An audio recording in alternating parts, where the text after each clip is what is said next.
All right. So I've been telling this story now, I think, for like 5 years in this class, right? And it's one of those stories that I heard it for the first time 10 or 15 years ago, and I said, "Oh my God, that is the key to sales, the key to business, the key to everything."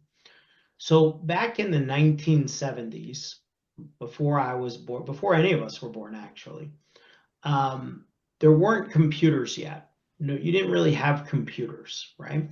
And as a result, a lot of people don't know this, but the most dangerous moment in an airplane is actually takeoff and landing, right? In particular, birds hitting the plane. That's the number one cause of crashes in the history of planes going down are birds hitting the plane, because if a bird hits a propeller, tilts the propeller just 1%, plane goes down. If a bird gets sucked into the engine, if it's a big enough bird, it will knock out the engine. If it's a single engine plane, plane goes down. So pilots actually spend an inordinate amount of time learning how to avoid birds. Crazy, right? And back in the 70s, now they do it with flight simulators and stuff, but back in the 70s, they don't have flight simulators. So they actually would use like a catapult and fling dead chickens at airplanes. You can't make this up, right?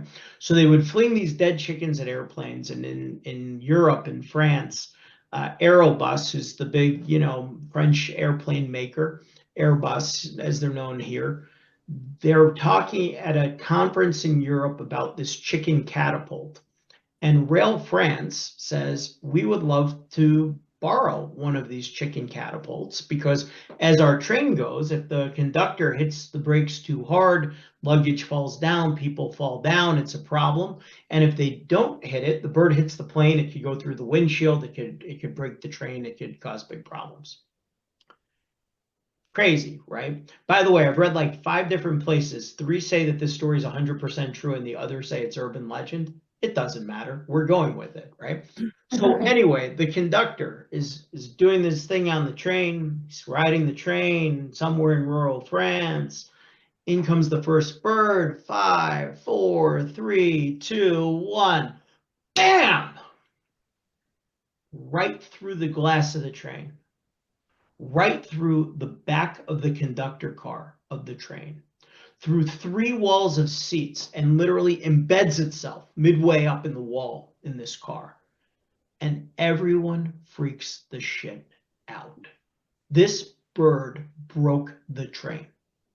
And when you are nervous, when you don't understand what's happening in your business, you start pointing fingers, right? And everyone's pointing fingers at everybody else, right?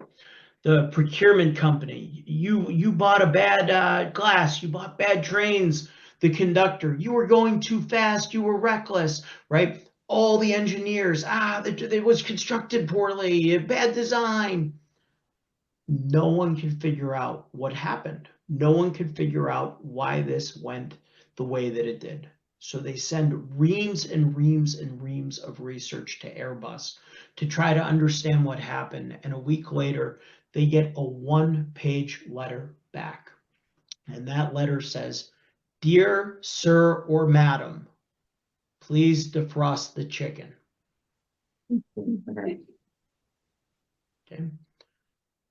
They broke a train because they failed to follow the simplest step of all. Right? It was a chicken cannonball, right? I like this story because that's really sales. If you're not asking the right questions, if you're not getting to the root of what your customer wants, you have not defrosted the chicken. You are going to break that train. You are going to break that client. You're going to break their trust.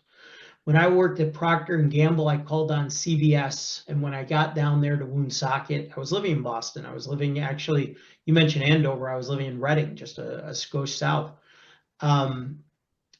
They hated us. And finally, I was able to break through. Why do you hate us? Procter & Gamble keeps making all these decisions.